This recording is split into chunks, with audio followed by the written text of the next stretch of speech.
for 4 years and have the right to continue if the Nigerian people, desire to have him continuing. You can't stop midstream and change the rules. Secondly, and perhaps more importantly, if it is that you now say 4 years from now, President Obasanjo, as a consequence of constitutional amendments, should have 1 more year, I wouldn't agree with that. I wouldn't agree with that, because what you're doing is that you're giving him an extension of power for 1 year without going back to the people. And that would be clearly wrong. And I think for that reason, again, it is completely flawed. I think a number of the patriots are sincere in their views, but they are also sincerely wrong. Again, it's fair to mention this. Not all the patriots believe in this newfound agenda. Somebody like Chief Richard Akinjide has completely disassociated himself from this position. He wasn't at the meeting. He was not consulted. And I happen to know, because I spoke to a number of the key members of the Patriots after they came out with this publicly, I happen to know that within that meeting itself, there was a lot of dissension, there was a lot of debate, and there was what I would call a minority opinion within the group, but unfortunately they lost the vote, and it was those that had the majority that won the day. That won the day. And of course, they now had to be bound by the collective decision of the group. Virtually everybody that I have spoken to on this issue has completely disassociated themselves from it. The Patriots usually get it right, but on this one I have to say with the greatest respect that they completely got it wrong. I don't think that if you listen now to some of the enumerations I'm going to make, you can possibly draw an inference.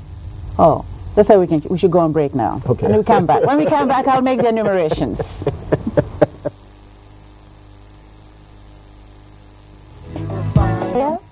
A writer, a public affairs commentator, and a politician. And before we went on break, I was going to make out some enumerations for him, just to buttress the Patriot's suggestion.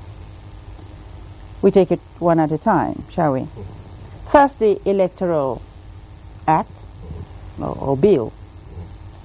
You see, now we're going to have all five elections in one day. It's no longer going to be staggered. And you can imagine the cost of materials and human resources. And the decision is not, if you look at it, beneficial to the country. It's ostensibly to avoid a herd instinct, what we call a bandwagon effect, not necessarily for the benefit of the country. That's one. Number two, we have the impeachment debacle. It's still hanging, and there are so many committees, I don't want to go into that. Then a few days to Nigeria's 42nd independence anniversary, the President, in his own wisdom, released a document, purportedly the one that he was asked to sign by some Northerners. 4, the ongoings in the National Assembly. You know about it. People are now removed for their anti-impeachment stance or position as chairpersons on the various committees. Yesterday, Senator Nzeribe was suspended indefinitely. That is Abuja section. Now we come to the state levels. The whole political landscape is strewn with graves. First call, the murder of the late Justice and Attorney General of the Federation, Chief Bola Ige. In Kwara State, the PDP chairman, Mr. Pategi, was murdered.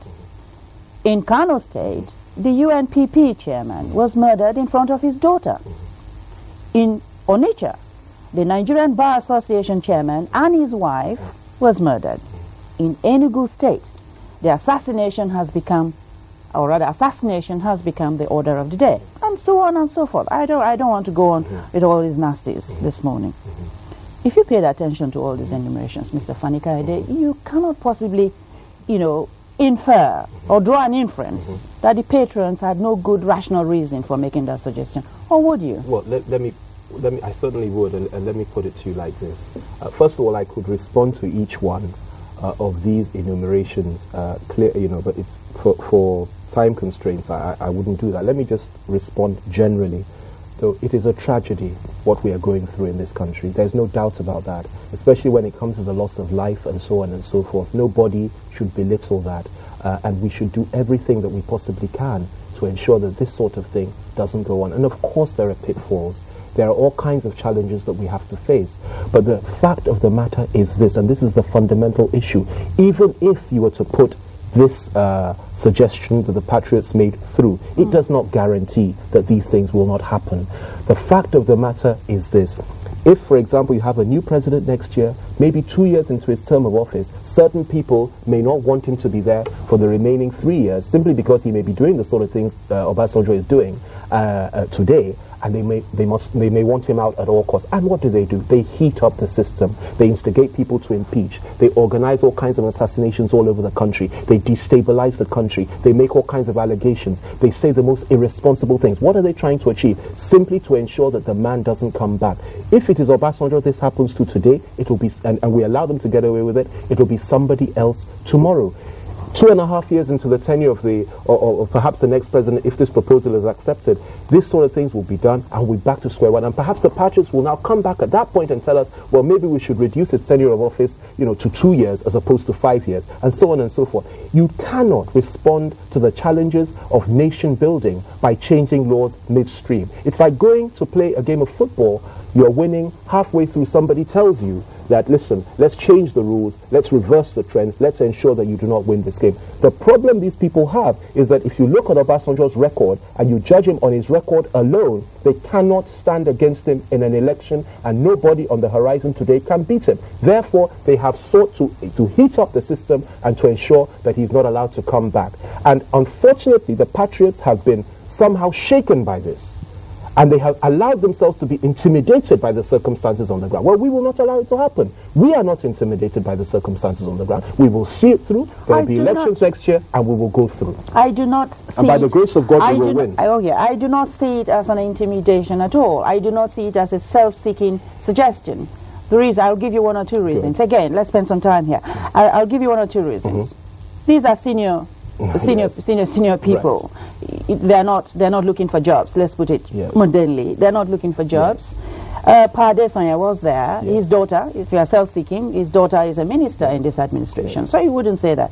Their suggestion has no tribal marks, no tribal coloration at all. Right. So I wouldn't see it as as anything other than an overriding interest for the best interest of the nation.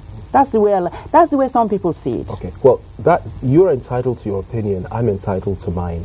I maintain that, as far as I am concerned, it's not that they are seeking for things for themselves. I'm not suggesting that for 1 minute. What I'm saying is that they have allowed themselves to be intimidated by the circumstances that we have found ourselves in. And their position is, look, if things are so bad that we better do this, and that they're entitled to their opinion. But our position, and my position personally, is that no, we see problems through. You don't stop halfway and change the rules and say, because so-and-so is heating up the system, that we're going to change rules. And let me also add this. There's a danger in what they're suggesting, which a lot of people have not looked at clearly. You spoke about Papa Adesanya. I spoke with him about this issue, and I raised these concerns that I'm about to tell you about now.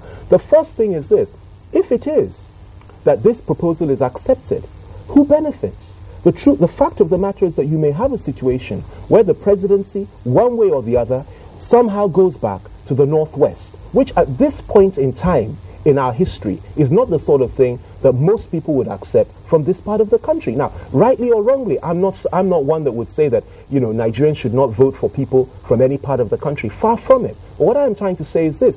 There is no guarantee on the part of the Patriots, or nobody can guarantee that, as they are suggesting privately, because this is what they're telling us privately, that, well, if we allow this to happen, it will go to the South or to the Igbos, in 2 years after Obasanjo has finished the 5-year term. In 2004. In 2004, and it certainly won't go to the North. You can't guarantee that. And the danger of that is this: if it goes to the Northwest, or indeed any part of the North, in 2 years' time, in 2004, I fear, for the continued unity of this nation. The YC has taken a very strong view about this matter and rejected the proposal.